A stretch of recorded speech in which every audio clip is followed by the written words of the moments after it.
I'll be teaching you how you can lock filter on your Google browser, so that if anybody trying to use your account to access any adult website like pornography and stuff, it won't be easy for them. You can set this one on your child's mobile phones or laptop, and this can be done on Android phones too. Android phones, when you go to settings, you search for Google,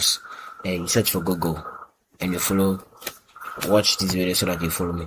So all I have to do is go to my Google Chrome, open my Google Chrome, then I search Google. So guys, is Google. You see, you have to sign in. So I have to sign in here. All I do is click on the sign in. I already have an account on Google, and make sure you have an account on Google.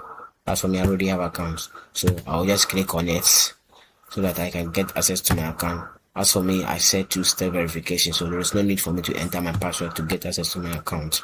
So some of you you have to enter your Google account password before you can get access to your account. As for me, I've set two-step verification, so there's no need for that. So I'll just type in my laptop's password, then click on OK. And it will take me straight to my Google account.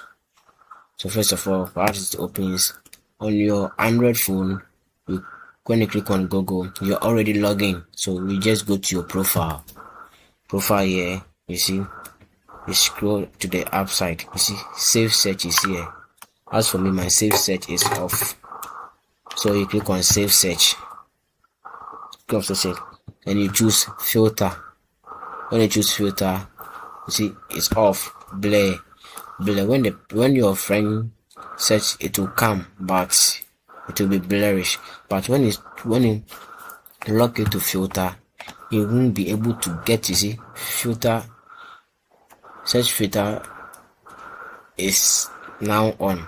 So when he or she is trying to get access to it, it won't be possible for him or her to get access to it. So now I have locked it, and you can do this on your child's laptop or mobile phone. So here is it. So after you have done this, after you have checked the filter button, you don't have to do anything again. Just go back and try. If you have any of them, you might just try to set it. Google will tell you it's locked to filter. So this is how it is.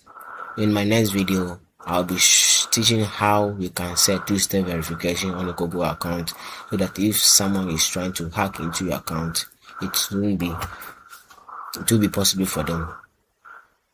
You will get a notification that someone is trying to log into your account before. So unless you approve before the person will be able to get access to your account. So stay tuned.